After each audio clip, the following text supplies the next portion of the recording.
یہ بیٹا مصر کا گورنر تھے، اس نے کچھ قیدیوں کو یا کچھ جنگ میں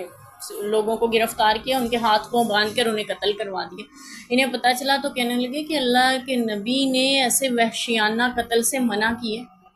یعنی قیدیوں کو قتل کرنا ہے، ان کے ہاتھ پاؤں باندھ کر ان کو قتل نہ کیا جائے۔ تو آپ قتل کرنے کے حوالے سے بھی یعنی اس بات میں نہیں تھے کہ وحشیوں کی طرح قتل۔ تو دوسری بات یہ کہ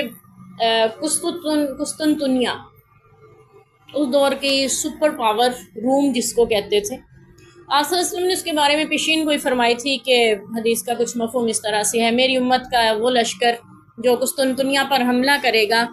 وہ جنت میں جائے گا، یا اللہ ان پہ رحم فرمائے۔ 2-3 روایات اس طرح سے آتی ہیں، اللہ نے ان کو بخش دیا، اس طرح سے۔ تو میرے معاویہ چونکہ شام میں تھے اور زیادہ انہی کا یہ تھا کہ شاید وہ قسطنطنیہ پر حملہ کریں، تو ابو ایوب انصاری بھی اس نسبت سے خاص طور پہ میرے معاویہ کی اس فوج میں شریک ہوئے تھے جو قسطنطنیہ پر حملہ کرنے کے لیے جا رہی تھی۔ اور امیر معاویہ رضی اللہ عنہ نے خاص طور پہ بحری بیڑا تیار کروایا تھا حضرت عثمان رضی اللہ عنہ کی اجازت سے، جو رومیوں کے بیڑے سے کئی گنا زیادہ طاقتور تھا، اور پھر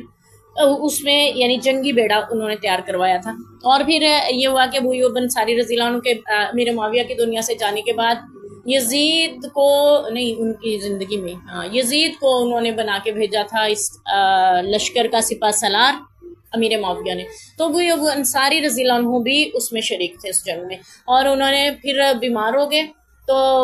یہ عیادت کے لیے آئے یزید، کیونکہ خاص صحابی تھے، اور کہنے لگے آپ کی کوئی وصیت ہو تو فرمائیے۔ کہنے لگے ہاں میری وصیت ہے کہ تم جہاں تک دشمن کی صفوں میں آگے تک جا سکو چلے جانا، میرا جنازہ لے کے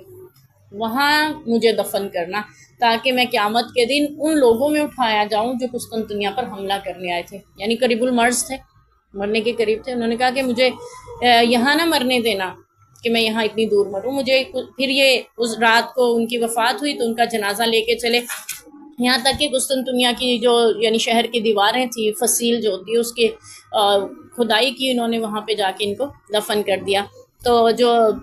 وہ تھے رومی، انہوں نے کہا کہ تم یہاں کیا کر رہے تھے رات کو نا، یعنی کیا ہو رہا تھا؟ تو انہوں نے بتایا کہ ہم نے اپنے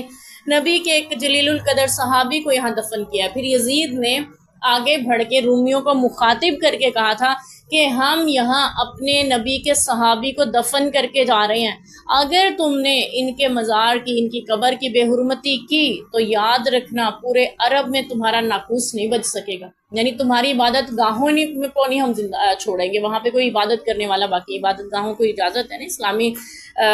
مملکت میں بھی کہ وہ اپنی مذہبی آزادی سے اپنے مذہب کے مطابق عبادت کر سکتے ہیں۔ تو ابو ایوب انصاری رضی اللہ عنہ نے جنگ میں شرکت کی، حالانکہ صحابی تھے، جنتی ہونے کا اعزاز حاصل تھا، میزبان رسول رہے ہیں، اس کے باوجود شوق اس قدر ہے کہ میں نبی کی اس پیشین گوئی کر بھی مصداق ٹھہروں جو لشکر قسطنطنیہ پر حملہ کرے گا اور اللہ ان کو بخش دے گا، میں بھی ان میں